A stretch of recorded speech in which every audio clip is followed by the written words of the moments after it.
This is Second Wind.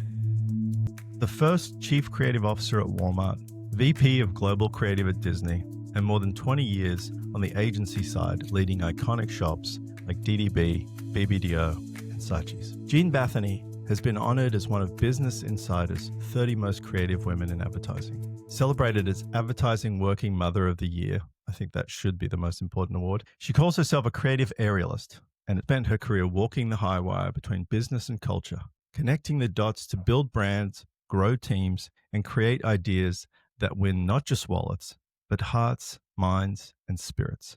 Jean, welcome to Second Wind. Thank you for that gracious, generous intro. Creative aerialist, which I love that image. It's fabulous. What does that actually even look like in practice? Being at this executive level at these big brands puts you in a place where you have to fly really high. And you have to fly high for a couple of reasons. One is because you're sitting at the big tables and you have to, what I talk about is connecting the dots, because different from agency side where you're just kind of dealing with that sliver of the marketing pie, which is paid advertising. This is everything, the whole consumer experience, how the brand shows up. So it's really important that the brand show up in a consistent way, like the brand personality, the voice, the vision, the expression, and with and the values, right? And so really it's like being able to see all that is important to guide multiple agencies, large teams, all different kind of partners across the business. But I also have come to think about it as a lesson that I've learned being at these big legacy brands is that if you get down in the weeds, you will absolutely drown. There's so much that has to happen and so much work that goes through the pipelines that it's the minutia it's death by 1,000 paper cuts. So by learning to like, and I think agency wise, we're into the craft, it's the idea, and we're really massaging that work all the way through. This is getting really leveling up to enable your teams to do the work and do that massaging. So it's like that next evolution of leadership, but also not to get bogged down in all of the projects and kind of like be able to stay high and, to your point, to balance so you don't tip over and fall into like, if I'm lost in this project, then 50 others will go by the wayside. So it's the bigger picture stuff, basically. You're needing to have that oversight, but have a light touch at the same time. Right. And it's like, I love what I do and I love the work and that I still get high off of ideas. So being able to be in those rooms where you're hearing them for the first time and you're kind of protecting them in these environments and helping them grow and help the people grow at the same time. So it is that balance. And you mentioned, Jean, about connecting the dots, which I think is essential. And it's about winning not just wallets, it's hearts, it's minds, it's spirits. What dot has been the hardest to connect in your career, do you think? So many dots. I think when I take a step back and the learning that I've had over the past few years is, I think when we're talking about creativity and brands and culture, fear is the biggest obstacle that I found, right? Yeah. Particularly brand side, I think agencies tend to be more fearless depending on how the wind is blowing and how the business is going. Particularly when I dropped into the culture at Disney, I was surprised that there was so much fear in the culture and fear of failure, fear of making mistakes. Everything is a glass ball and nothing can drop and break. I've since learned some of the science behind it, and we cannot be in creative flow when we're afraid. It's just physically impossible. But we go into our sort of Neanderthal cave person brain, and we go into protect and defend mode when we're afraid in the cave, in the tribe, right? So, but we can't innovate. Creative flow gets us to innovation and big ideas and like all of that. A lot of that innovation happens through failure. And that's where the learning is. And that's where the growth is. So being able to connect the dots between a creative culture and a corporate culture and a safe place, a place of psychological safety where people can do their best work and not be afraid of the repercussions of what failure means, right? And so I think was a really valuable lesson to learn early on in my brand side time. And that's one of the roles as I sit on top of these organizations to build that culture and to do things that enable people who have been told no over and over again, who have been, that we don't do it that way. We don't cross these stories. We don't, that's not in our comfort zone. And to be able to like create the space that it and be that up, take the hit, if you will, and create things like a fail forward award, which we had at Disney. So people would like to celebrate the biggest losers, right? Like the biggest attempts at doing something different that maybe didn't go through, but what we learned and what boundaries we broke down in the process. It's that creating the test kitchen, having the courage to be able to mix up all those ingredients and to play and discover. Yeah, I love that. And I remember the fail forwards philosophy from the days when I worked at Wieden & Kennedy. So yeah, I appreciate that. I love that you created an award for it. That's fabulous work. So it took a village for sure. You've just sort of captured everything I've ever learned about agencies and brands and those dynamics and the culture within corporate America, which sometimes feels like Game of Thrones, right? If you make big changes and do big things, there's a very high chance that you could make a mistake and then lose your job. Yeah, I would say it's definitely top down, right? Like if the leaders are afraid, then people feel that and feel the. So it's important as leaders of people and leaders of culture to really embrace it and be the ones that are willing to take that hit. I think we did a couple of things, and I think Disney is a really good beta model for it because I had a small but mighty team of innovation catalysts. And so they helped me lean into, well, we were doing a lot of creative work and moving from a creative services org to an integrated creative agency. And so I had a lot of legacy talent who loved and knew the brand, but had been there a long time and, kind of stuck in their ways a little bit. And then I was bringing in some new and, open-minded, more digital, more experiential talent and younger and diverse. Diversity was a big thing and having that diversity of thought at the table. And so it was like, one thing we did was we built with my innovation catalyst team was the agency at Disney was called Yellow Shoes. So we built Yellow Shoes University and it was virtual, but we worked with Hyper Island to create a curriculum to help people be more digital minded, which really meant to be more human and more futurists, right? We brought in creative strategy training. I brought in presentation training because you can't sell a great idea unless you can really present it right well. It was a book club to open minds. We had a virtual magic bus tour or even a literal magic bus tour to go out and explore things, explore our world. So it was getting people out of their like everyday heads and taking the time to commit to like developing those muscles and remembering those muscles. I think, and same at Walmart, it was like, you got into this business to do great creative work and maybe along the way the edges have gotten softened or you kind of like had gotten to the grooves of what the expectations are. How do we like open up those synapses again and reignite that creative spirit? And I think it's celebrate creativity, celebrate wins early and often. I think that's, a Chiat-ism. We borrowed from the greats as much as we could. Disney, we put Walt Disney 30 feet high in the offices and an old picture of him in the sand in Rio with a camera and young Walt. And it was like, how do you recapture the imagination and wonder of a founder like that? Put aside some of the political messiness. We're not going to look at all that stuff, but it's like Walt had this dream and it touched everything that he did. And it was mixing different creative minds together. And like, why not? And put an animator to build or a lyricist to build an experience. And so just like mixing that up and start remembering that.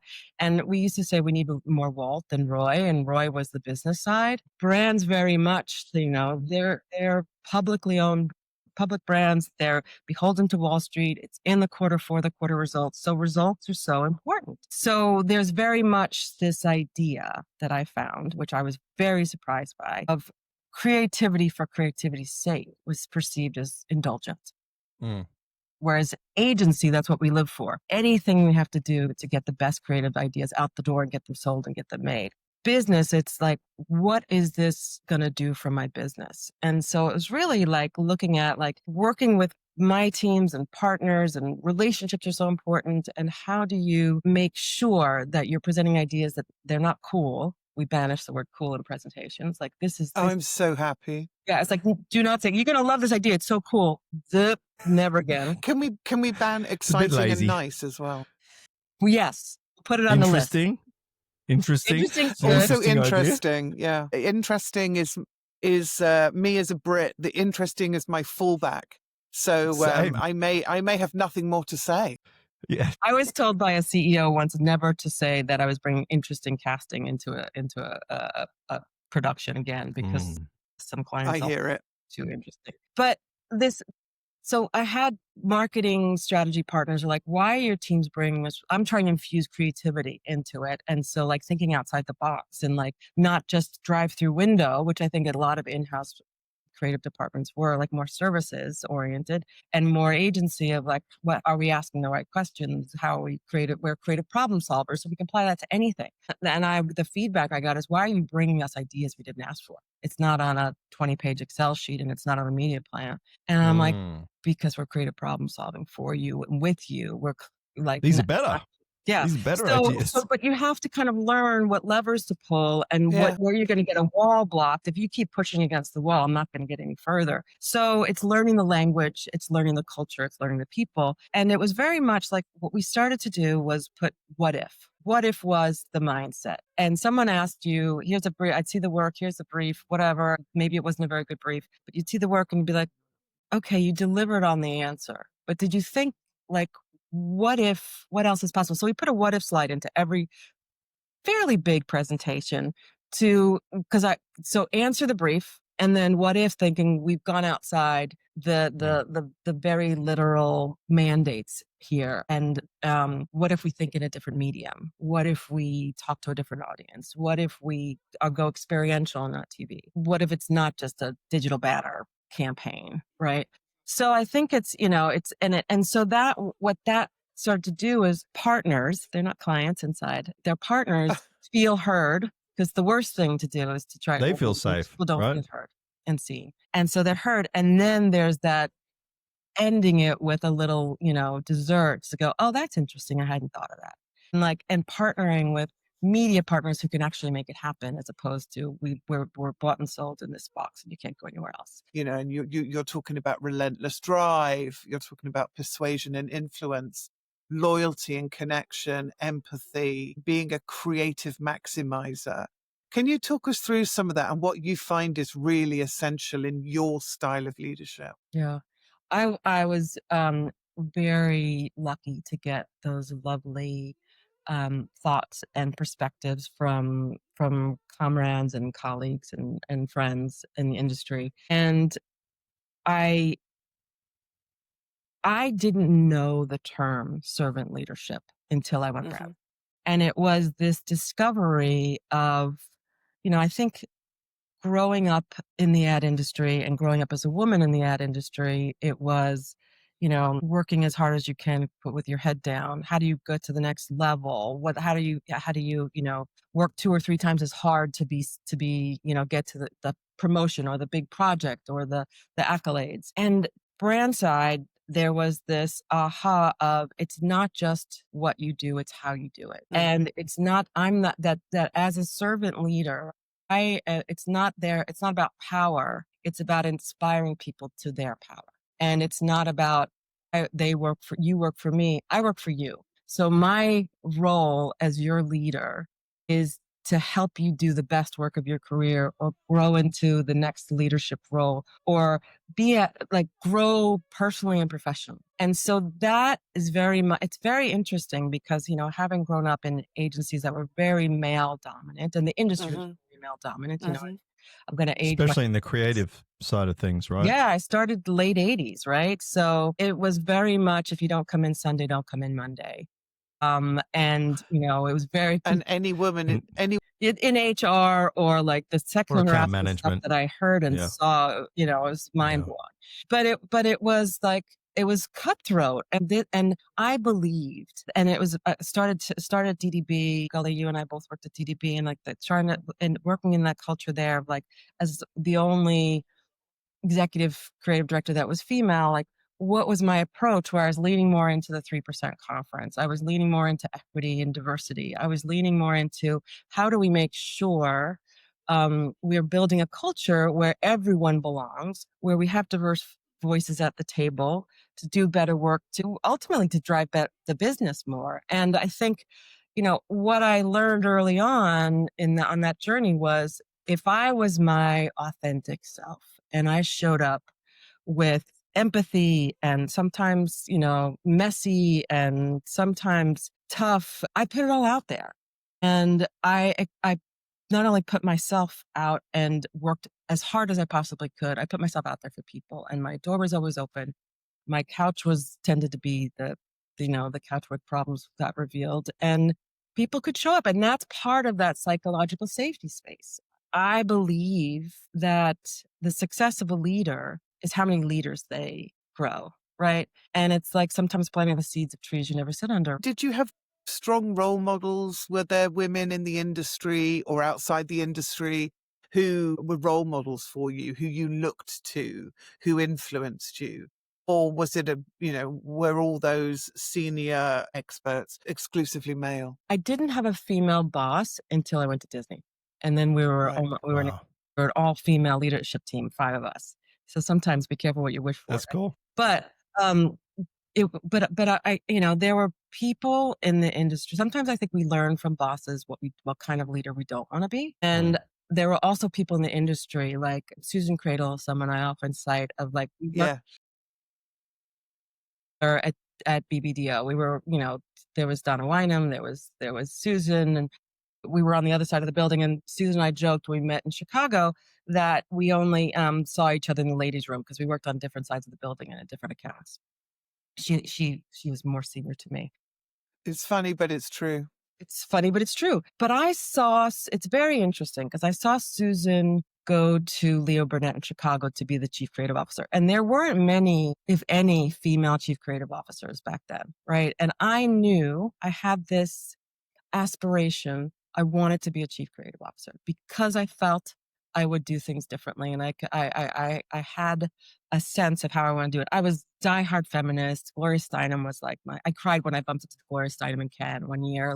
Like I believed very much in the power of women can do it all, to a fault probably, because when you can do it all, that means you have to do it all, right? But I saw that it was possible, and I felt like I couldn't do it in New York. Like I kept hitting a ceiling, and I was like at this group creative director level, and I was talking to different agencies, and I was at an agency, and there was no place else to go, and it was like, And I saw Susan do it and go to Chicago, and that really inspired me when Chicago opened up as a possibility to say maybe I need to be in a different market and expand the possibilities. And then she was incredibly kind to me when I was in Chicago, and and it was a great connection, and we stayed connected. But yeah, I mean, the Susan Hoffmans of the world, I mean, oh my gosh, she was a legend, but she was a very quiet legend, right, in the business for many, many years.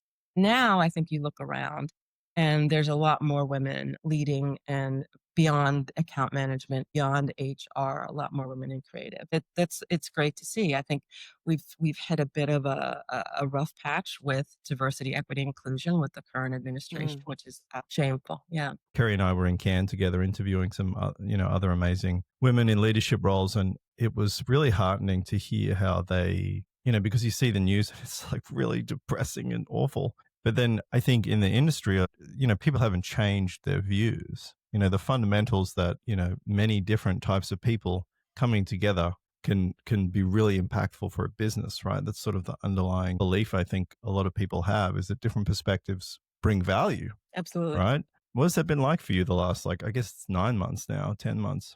It's so interesting, right? Because it's easy to get bogged down in despair and darkness. I mean, it's a dark time culturally, politically, socially, I think. And, I probably watch too much news right now because because it's unfathomable what's been happening. I think what's interesting though is and it gives me hope, is I think more people are looking to alternative ways of working outside the system. And, being in the fractional space, I have a huge, and I also have a huge community of women that I mentor and that I'm friendly with. And I think there's a rejection of the status quo. And it is more of like, maybe it's post pandemic, maybe it's full throttle Trump, but it's like, we're not going to do it this way. And we are going to find a way that we can do it. And I think there's also that sense of we need a creative renaissance, right? Like, and when times are so dark, is a potential for creative to speak volumes, right? Even without words. So hopeful for that, and can't stop, won't stop, right? Like when I was interviewing at Walmart, it was a very, very long process, as you can imagine, background checks and government checks and what have you. And things slowed down a bit. And finally they get back to me like, okay, you passed the background check. I was like, okay, well, no, never been arrested. I've done some bad shit, but like never Yeah. got caught, whatever. Like, what is it? They're like, you're very vocal in social media. Huh? And it was like, and you've got the right language of like opinions are my own and da. But as an officer of the company, we can't have you Speaking your mind. political side. The First Amendment, like free speech, literally. That's gonna tip off, to be honest. Yeah. That's So how do you? Sorry, go ahead, Carrie. No, I'm fascinated by, this and the background check. And, you've worked with some major brands, obviously. You've talked about being on a mission to fight for the light. Can't stop, won't stop, as you've just said. How now in this climate do you or can you encourage brands, encourage others to work with purpose where, purpose and business can truly click together and have impact? How can we work where doing good is also good for business? Right. Go back to the fact that we can see the data that Gen Z's commitment to purpose-driven brands is really strong. So like everybody wanted millennial audiences, everybody wants Gen Z audiences, and there's alpha and glass and everything coming up behind. So we can see that they will spend with their hearts, right? They seek out and support companies that are catalysts for change. That's a factor that comes back. One of the things we saw at Walmart, though, is like when it comes down to price and people have to choose between doing good and like getting things economically, they'll choose price every time, most of the times, right? So that's tricky right now as we're like teetering into this really challenging financial state, right? With the threat of inflation and recession again. I think about fighting for the light shining a light on the unseen, the underrepresented, and the underdog, right? And so that to me is very much about diverse talent and continuing to support and hire and mentor diverse talent. When we better reflect the communities we serve, it's better for business. And it's more authentic and it's more relevant. And it's like there's a lot of money to be made in the business of creativity when you do it well and when you do it with a diverse team. And I think that the working with the underdog brands. So I've worked on very, very big corporate brands, and some were like not number one, number two, but depended. But I think that like that idea of how do we shine a light on those brands that want to do good in the world, right? That want to be more sustainable, be regenerative, be more equitable.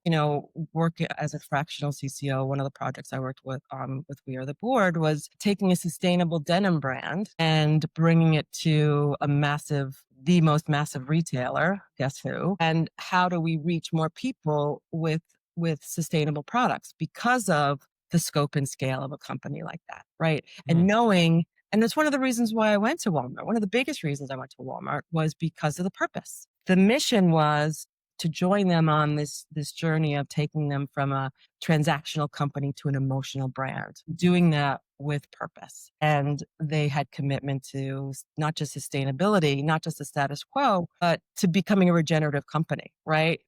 So in 2040 to be 100%.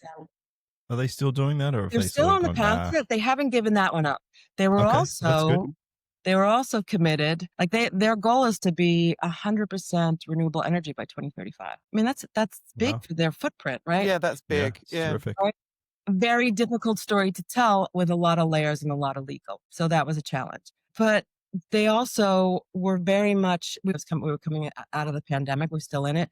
We're still in the height of Black Lives Matter. And they had committed $100 million to create the Center for Racial Equity. And Hmm. so how do we tell that story? Again, really addressing how Walmart, this mega company, was going to address system-wide inequities. Unfortunately, to your previous point, Gully, they've rolled back that commitment. Well, they did their Yeah. 5 years, check, we spent that money, now we don't have to do it anymore. So that's really disheartening. That's really disheartening. If you think about a brand like Walmart, it's like to help people save money and live better. We were trying to define what live better meant or means, right? And live more equitably, live more sustainably, live more beautifully and healthier, right? So Healthily. health, yes. So like a very unhealthy country and economies and status affect that, bringing healthcare to the uninsured, right? And bringing banking to the unbanked. So the missions are great, but it's messy. Is the family in charge there? Is it just a family-run company largely, It's not or family is it? run, no. The family's No. involved. The family's on the board. Yeah. Yeah. My favorite is is it Alice Walton, who is diehard benefactor of the arts and just opened a hospital, fully funded med school, which is more on holistic health. So there's some good there. There's definitely some good there. Jerry Graff's one of my heroes Oh personally, yeah, right? I think he's great. made some of the best work of all time. Jerry used to say a lot of his best ideas came to him on the walk home from the office. I'm interested if there's anything unique you do as a creative to like help in your personal creative process, or there's something you've observed as a leader that really helps other people. Yeah. Great question and great example of Jerry. He was at BBDO when I was there, and the work that he did on Mars was phenomenal. And then, again, Jerry shows up authentically, thinks outside the box, and you're like, I wish I'd done that kind of work. And I love that, I would get up and leave my desk and walk to the kitchen, walk to the restroom, walk to whatever. A friend of mine was like, oh, that's your port.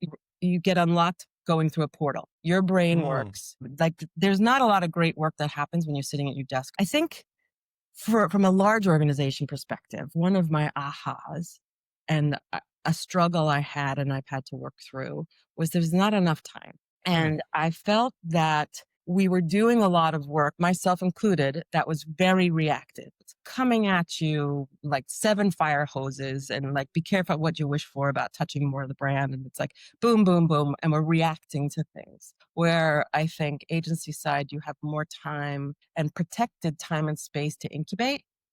Not a lot. It's been reduced drastically. We used to, yeah. We used to. And so I think this idea of like, as a leader, how do you create time, which is almost impossible. You can't. Yeah. So especially as a parent, right? As a parent, and like, there's no time. But one of the biggest gifts I've uncovered is when I started practicing what I called the art of the pause. After I left Walmart, I decided not to go back right away to another job. The phone started ringing and I'm like, whoa, is this really what I want to do right now? Do I want to jump right back into another big brand, another big corporate thing? I've been on the hamster wheel. Like, what if I jump off for a little bit and pause? And I started doing a lot of walking on the beach. I started doing a lot of meditating. I started sleeping again, which you forget, like this idea of sleep when I'm sleeping. Sleep is What a tip. Creativity. Our brain need that time it's working while we're sleeping. Like that's an unlock.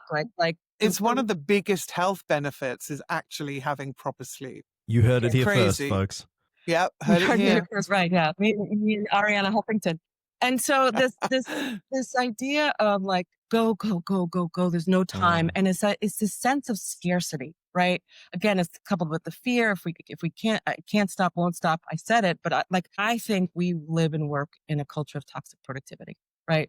Do more, and it's very, very American, right? But it's spreading. Yeah. But it's like, capitalism, get as much out of it as you can. Like creative resources, human resources, use them until they're spent and then on to the next one, right?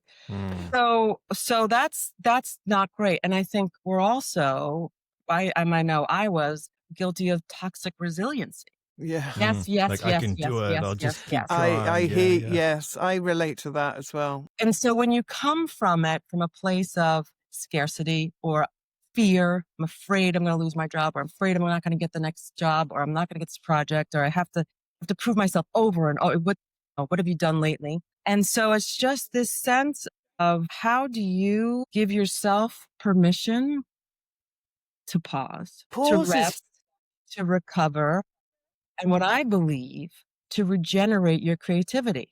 yeah, I think that word regeneration is huge. Yeah. Well, I'm working on a book on the art of the Fabulous. pause and regenerative creativity. And Yeah. I've talked to some people who are into sustainable creativity, and to me, like that's the status quo. Like it can't get any worse. So let's stop it here. No, how do we evolve the industry?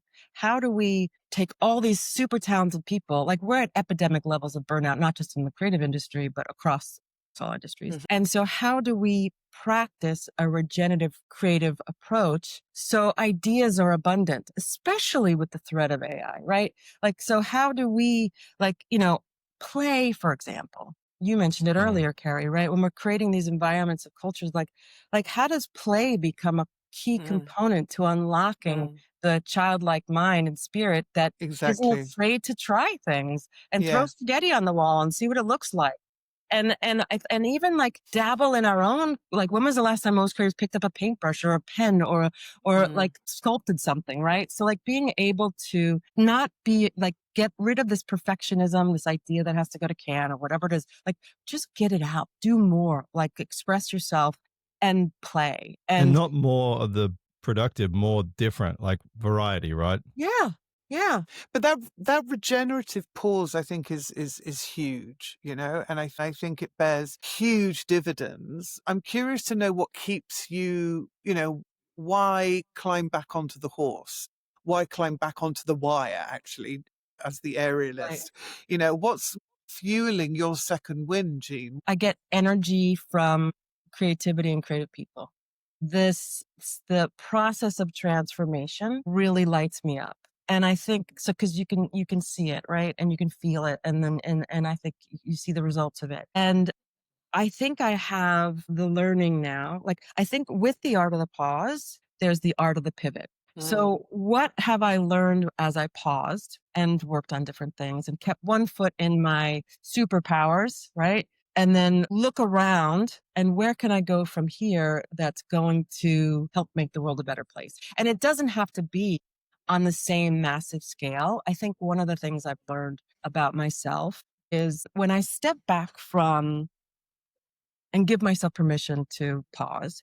Like what I was chasing, the title, the big roles, the scope and scale. And then did that really make me happy? Right? Was that where I was doing my best work or empowering the best work? And when you can walk away and creativity is really difficult. This field is really difficult because it's very egocentric. There's a lot of ego involved to keep you going at it and to believe that you can do it and set up for external validation.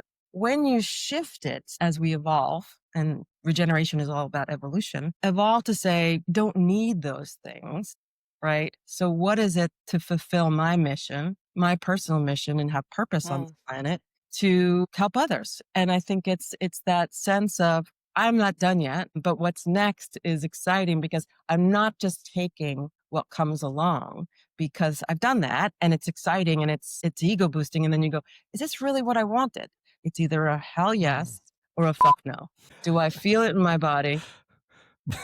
Does it align with my personal mission and vision and the kind of life that I want to live, which is healthier, which is more creative personally, and which is like I have the time and space to do the things that give me energy versus sap my energy. What would you say to young people who don't have that luxury of choice, right? Who are entering the workforce? Nobody's in the offices. I mean, I'm speaking broadly here, but I think I learned everything when I was a junior from being an intern and, in the office and seeing other people. What would you say to all the young people out there who want to be like you, who want to lead creative at these giant companies or maybe eventually get to a point where they can sort of choose their destiny a bit more? I did a workshop, not last year, the year before on the art of the pause. And it was really about creative burnout. And it was a lot of these a large group of these young creative leaders that are the leaders of tomorrow, and that they're killing it today. And I just try to give the cautionary tale of,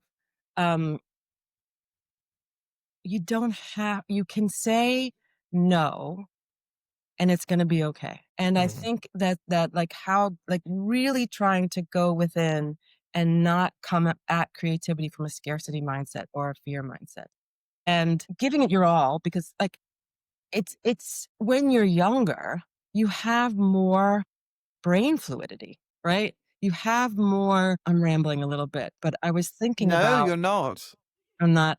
I was thinking, I don't know if you've read any of Arthur Brooks, and I'm reading it now, and it's his book From Strength to Strength, which is interesting with Mhm. like wind and art of the pivot. But his philosophy and his study into the brain is very much on, there's two phases of our brains, and there's fluid intelligence and there's crystallized intelligence. And fluid intelligence, and it's a little bit hard to accept that, like, when we get to When like, you're old, you I'm going know, to right? call it Yeah. midlife point, because I'm going to live till I'm, in my hundreds. But you think very quickly, you solve problems quickly. It's very innovative, and you're probably at the peak of your field, right? And then when you move into this brain capability of crystallized intelligence, you've accumulated wisdom and knowledge and the ability to synthesize information. And it's like we're in the connect the dots phase, right? Because I can see it now because I have all that experience. I wouldn't have been able to see it when I was in my 20s or 30s.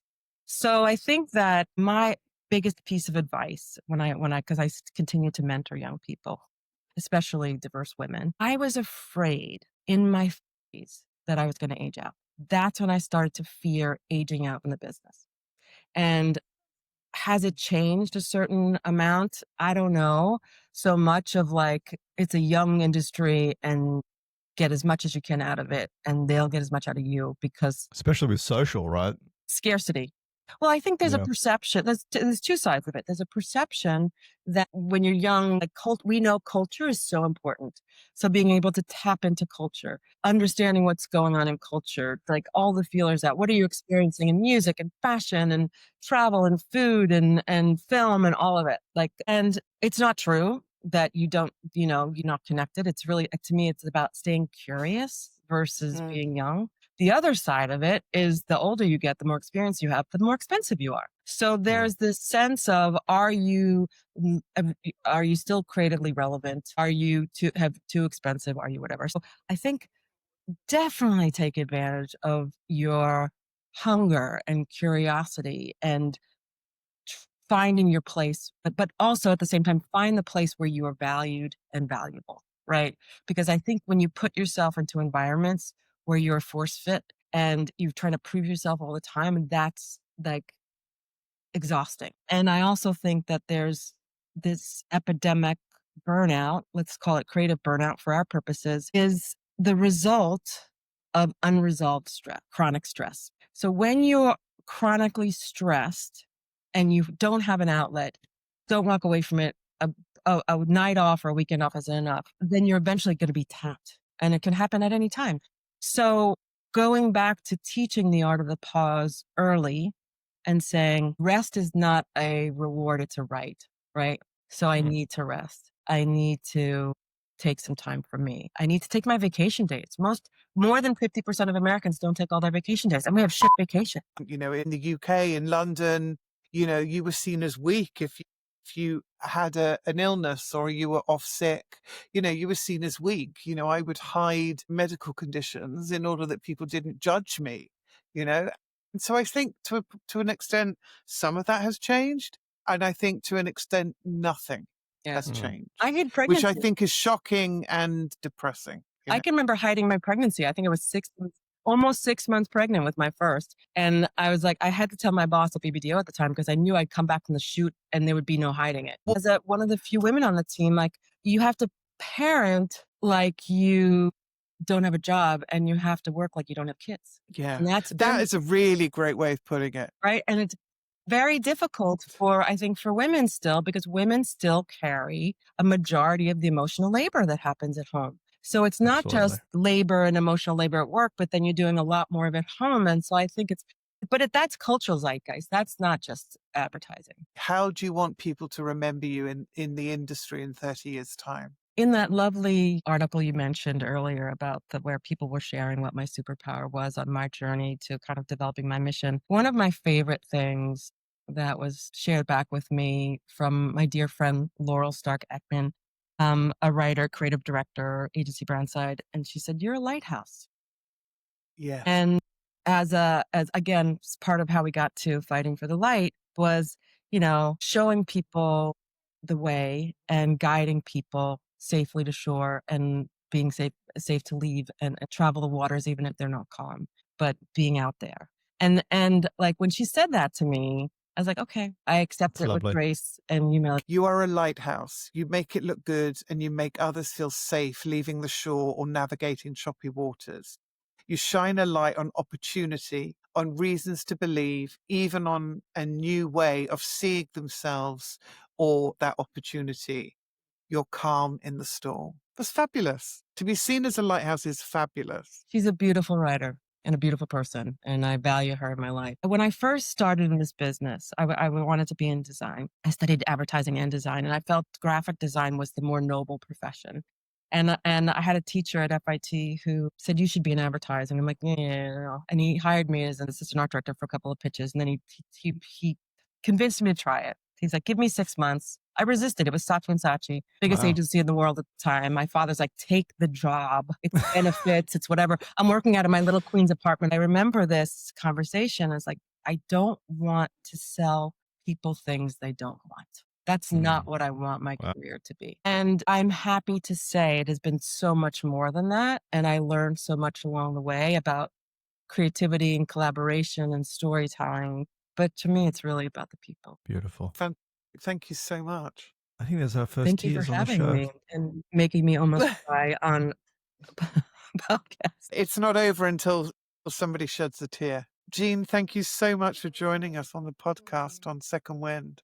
What you really are a lighthouse, and what you've achieved, as a creative, as a leader, and as a woman in the industry is truly inspiring. So congratulations on all that fabulous feedback that people can read on your LinkedIn post. Well, thank you very much.